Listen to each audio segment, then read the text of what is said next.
Finally आता समजलं actual production सर्व्हर्समध्ये सर्व्हर रिबूट रिस्टार्ट का करत नाहीत.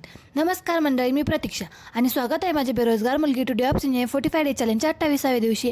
मागच्या व्हिडिओमध्ये आपण कुबरनेट्स क्लस्टर आणि पॉड्स सेटअप करून घेतले होते. आजचा मेन गोल होता आपल्या डॉकर कंटेनर कुबरनेट्सच्या पॉड्समध्ये कॉन्फिगर करून रन करणं. तर सुरुवातीला मी माझा कंटेनर चेक केला आणि तो ठीक चालत होता. मग पॉड्स चेक केले आणि तिथेच सुरू झाली गोष्ट.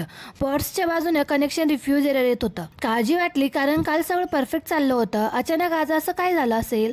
एरर लॉक्स उघडून एक एक लाईन तपासली, फायरवॉल तपासला, अलो केलेले पोर्ट्स पुन्हा व्हेरीफाय केले, पण तरीही काहीच होत नव्हतं. ऑनेस्टली सांगते, डोकं दुखायला लागलं होतं.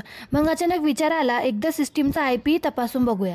आणि सरप्राईज, आपला IP चेंज झालेला होता. त्यामुळे कुबरनेट्स अजूनही जुन्या IP ला यूज करत होतं आणि म्हणूनच सर्व पॉड्स कनेक्शन रिफ्यूज करत होते. तेव्हा लक्षात आलं, हे IP फक्त एकाच फाईलमध्ये स्टोअर नसतं.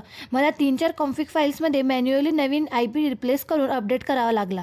अपडेट केलं, फाईल्स रिलोड केल्या, कुबरनेट्स रिस्टार्ट केलं आणि शेवटी यस, पॉड्स यशस्वीपणे रन झाले. खूप मेहनत, खूप फ्रस्ट्रेशन आणि खूप पेशन्स लागला आज. पण या स्ट्रगलने एक मोठा लेसन शिकवला. व्हर्च्युअल बॉक्स वापरल्यावर IP बदलणं नॉर्मल आहे. कुबरनेट्स हा बदल ऑटो डिटेक्ट करत नाही. खूप दिवसांपासून उत्सुकता होती ॲक्च्युअल प्रोडक्शन सर्व्हर्समध्ये सर्व्हर रिबूट रिस्टार्ट का करत नाही. हेच एक मेजर कारण. तुमच्यामधून कोणाला हा इश्यू परमनंटली कसा रिसॉल्व्ह करायचं माहिती असेल तर नक्की कमेंट्समध्ये सांगा.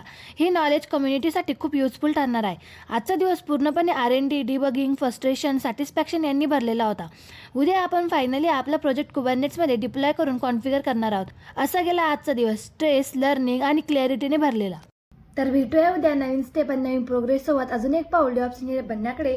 Follow for my 45 days DevOps journey. बेरोजगार मुलगी टू डेव्हलप्स इंजिनियर. टाटा.